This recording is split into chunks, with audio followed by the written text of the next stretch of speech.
Happy Tuesday, beautiful souls, wherever you are on this phenomenal planet. It is time for Shift Your Thinking Tuesdays, where we transform our inner experience to a phenomenal outer experience for 13 minutes of our time, of our day. We do it together. Yay! Did I share that it was my birthday month? Hello. And I'm hungry, so I'm having a banana for breakfast. This is going to be a great episode today. You all had amazing feedback last week regarding episode 73, and I feel like real transformation has been happening. So that's really awesome. Adam, welcome. Hello. If you're new to the show, make sure you say hi, say hello. And if you're listening on the replay, be sure to hashtag replay. Okay. So just wanted to drop that in. Hey, Landscape Larry. Antoine Larry's in the building. Who else? Ink Metalwood is in the building. Hey, you know it's a party. It's my birthday month. It's a party. It is a party. And we are doing some amazing things. All right. Settle down, settle down, settle down. Settle down, settle down. All right, listen up. As we continue our Shift Your Thinking series. Oh, episode 74. Woosah, woosah. I'm calling this Quick to Talk and Busy to Listen. It should have been in Too Busy to Listen. So Quick to Talk and Busy to Listen. I kind of don't like that it's spelled that way. Quick to Talk and Busy to Listen. Let's get rid of one O. Boom. There we go. All right. We are, who said happy birthday? Adam said happy birthday. Thank you. Yes. Oh, thank you.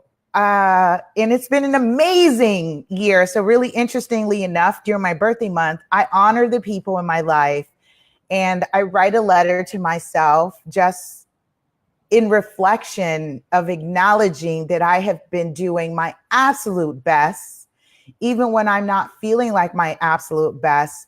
I don't do the self-abuse. I don't punish myself. And I just say, look, Lisa, look what we've done. Look what we've done, sweetheart. And so, yeah, so for 2000, so here's what's interesting about being a December born baby. Y'all are going to be in 2019. I literally just started 2018. So that's what's really interesting about the dynamic about natal charts versus fiscal charts and all that. Shout out to Coach Kair for singing happy birthday and just dropping some, strategy on me last night. Thank you. Yes. Cindy says, good morning, my Sagittarius sister. I love you. I love you too. I think you are tomorrow or the 14th. I think.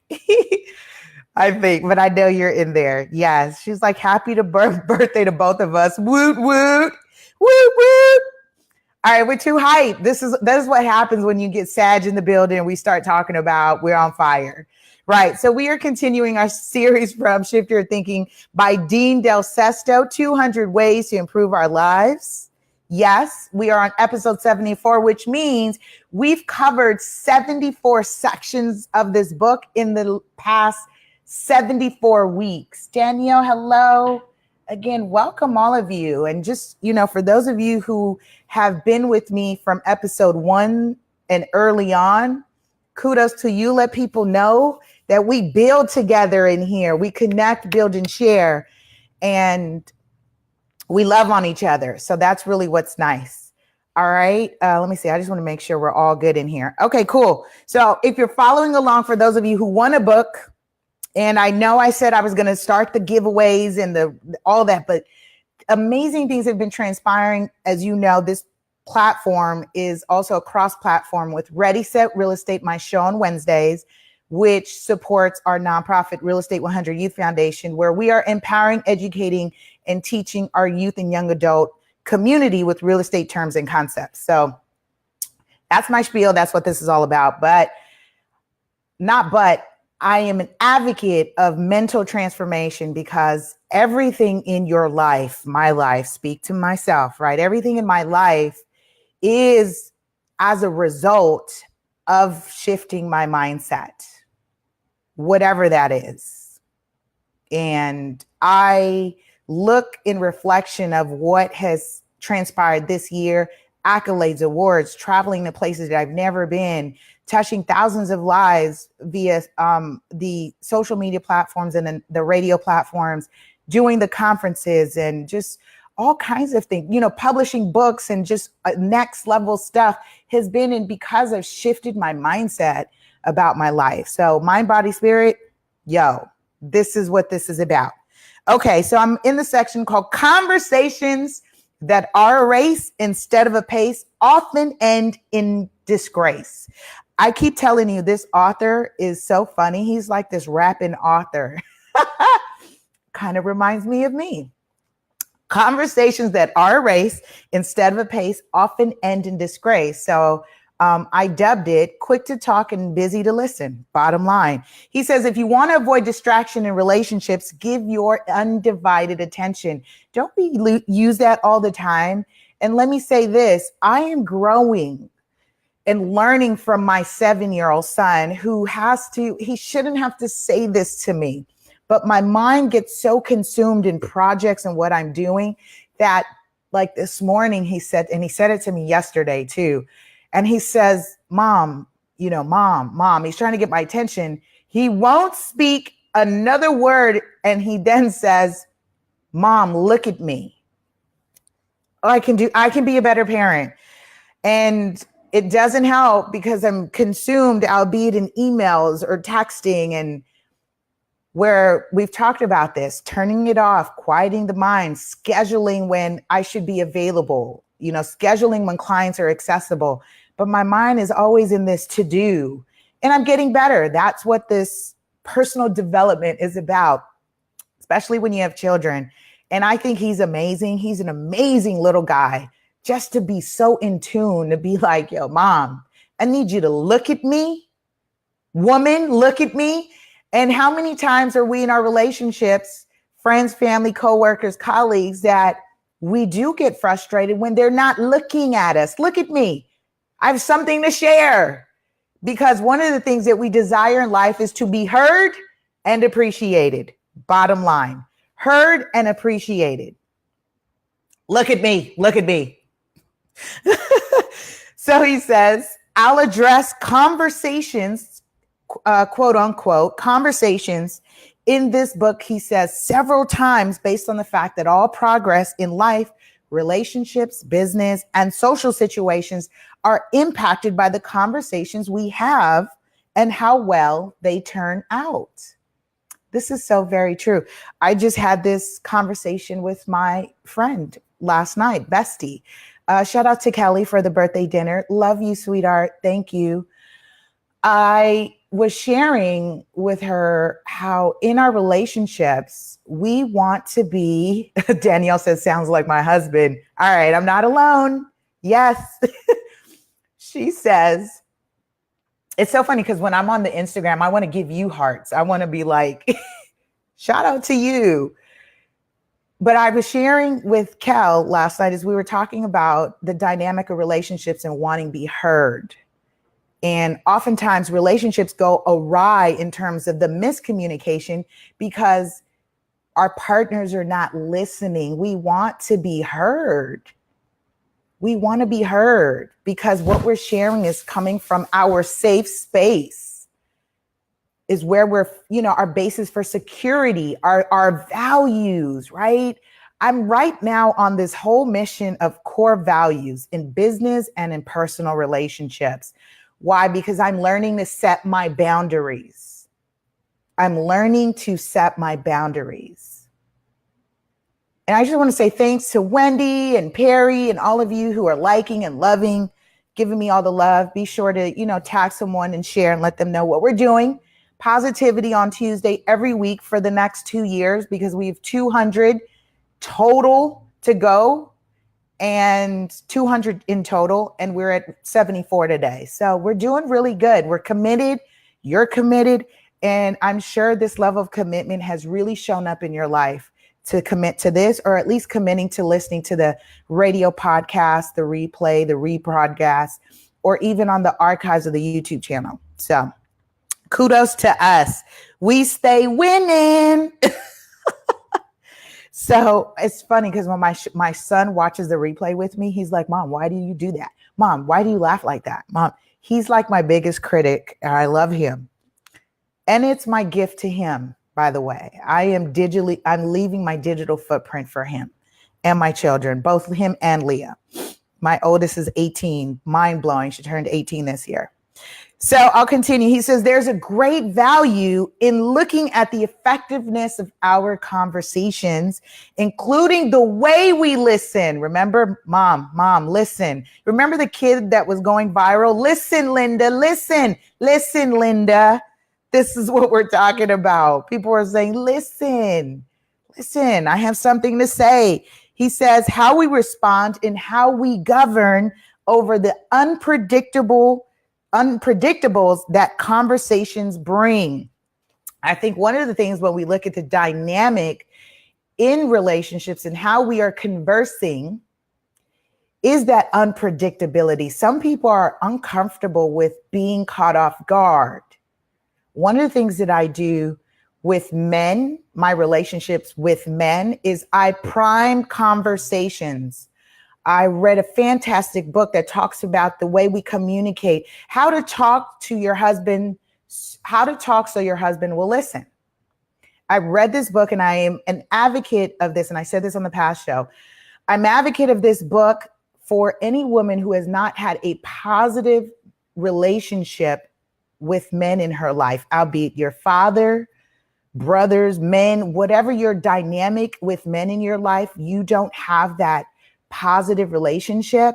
I recommend you read this book because he identifies all the traits and characteristics of types of men and how we can properly communicate with men, because men are wired differently. Women are wired differently. And I'm going to say that in a position that we are designed differently so that we have a synergy to build together, a synergy to love together. We're just wired differently. People, we are wired differently. So I say that to say that in reading that book and communicating, one of the biggest things was men don't want to be felt like they're being attacked in conversations. Let's prime a little. Hey, when you get a chance later, I'd like to talk to you after dinner about blank. Set the expectation, set the tone, rather than trying to ambush. Don't ambush. They don't like to be ambushed. They're just as human as we are. Let's love on them. They got a lot going on. And creating that space where we're priming the conversations and knowing that they don't want to be ambushed. That's not fair. You don't want to be ambushed because, and I've said this before, mind you, if you're bringing the conversation to the table, that means you had time to think about what you were going to say, how it was going to end. You had rebuttals, objections, rejections, all figured out in a matter of 12 hours, 24 hours. This is new to them. So they're not familiar with what you want to bring to the table. Hey, Dr. Ja. they're not familiar, so they don't want to feel ambushed. Don't do the ambush, okay? Exactly what the section says. Conversations that are a race instead of a pace often end in disgrace. Don't be so quick to try to ambush. All right. And that goes for anyone now. I was just talking about the dynamic with your relationship with men. Priming is important.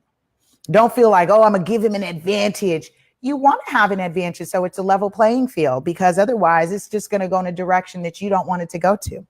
I'll continue. The author says, I've come to learn that no matter how wise we are or how brilliant statement we make, nothing is more brilliant in conversation than a simple, sincere response of what is being said. See? This is not a battle of IQs. What we are leveling up to is EQ, emotional quotient. That is far more important than intellect. Emotional quotient, because you are able to base conversation, adjust, shift, albeit introvert, extrovert, ambivert, make those adjustments so that you can meet the needs of someone's emotional responses in that setting. Now that I will say is important, because when you look at people with disabilities, especially at once upon a time in my life, I worked with autistic children who cannot identify sarcasm. They don't identify certain levels of humor. They don't recognize irony. So imagine that, not being able to determine emotional responses from another human being. Priming is important, and also being sensitive to emotional responses. It's not you trying to show how much you know and what your investigative research determined. That's not what this is about. You want to make sure that it's a win-win-win. Everyone feels like they came out on top. And being in real estate, constantly negotiating that, constantly seeing that everyone's at a win-win-win.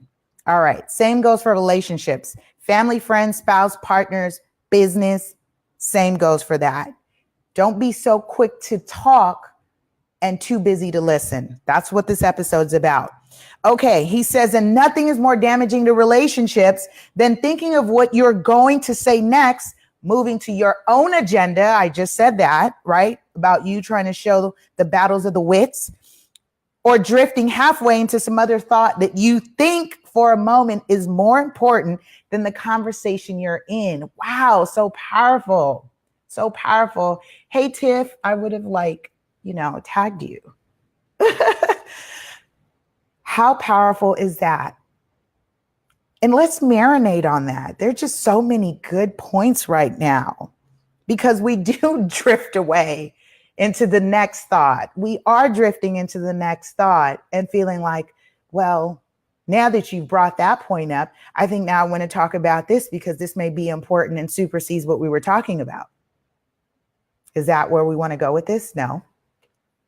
Because guess what? You will always have unresolved conflicts. And I can speak by personal experience, having been in a partnership of 12 years.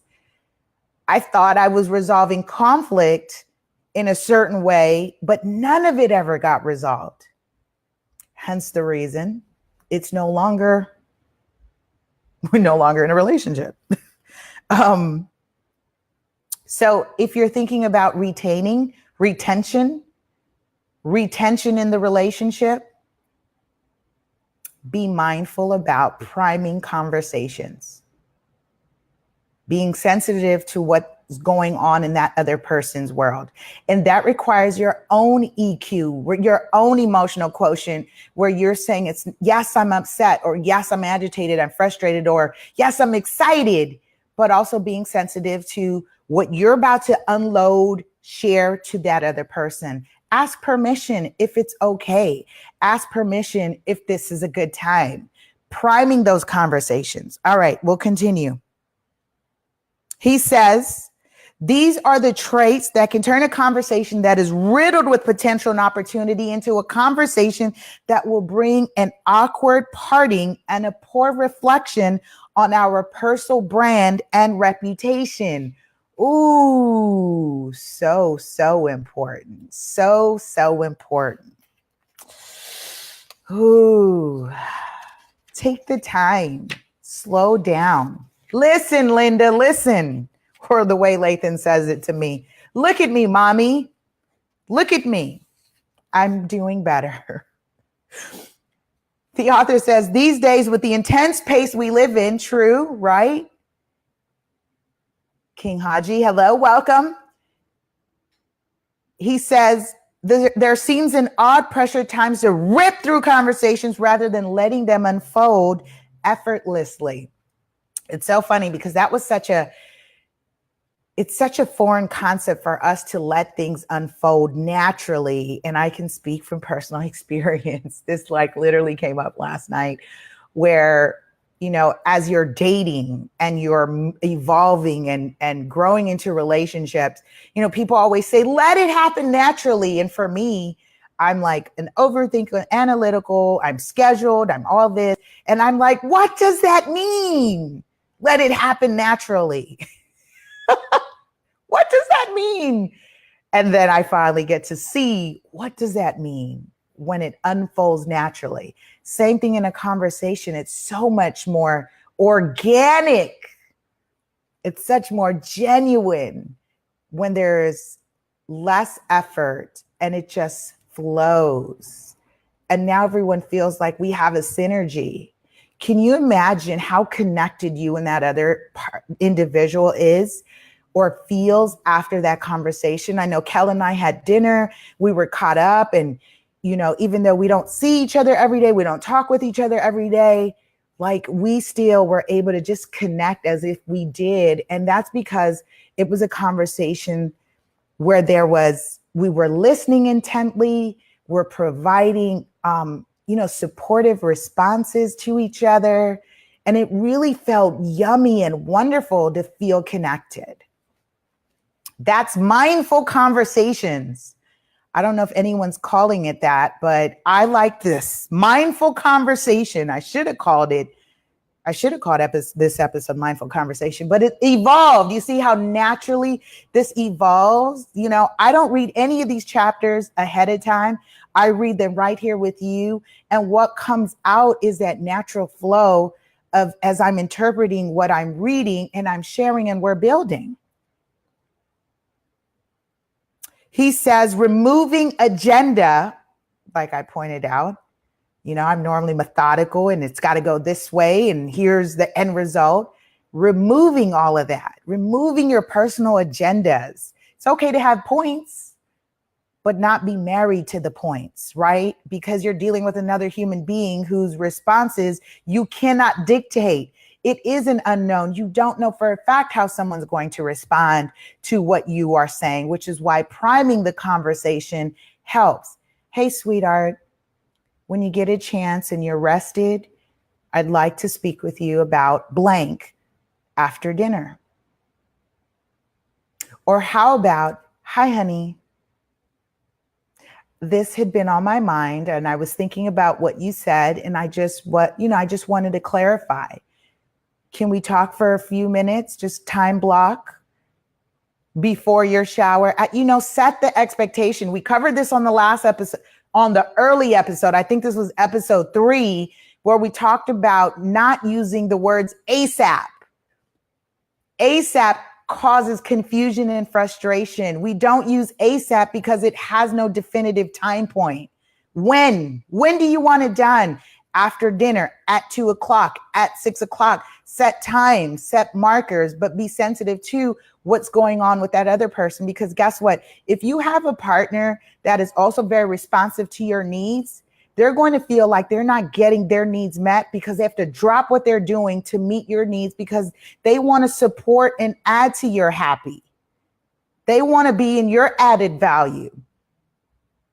And if someone's feeling like I have to negate what I'm doing to meet your needs because clearly it's a sense of urgency, then they feel like they're getting their needs met. So if you say, hey, after dinner works, they'll be like, yes or no. Oh, I was going to, do these last minute things. How about before we go to bed, let's just lay down and talk, pillow talk, right?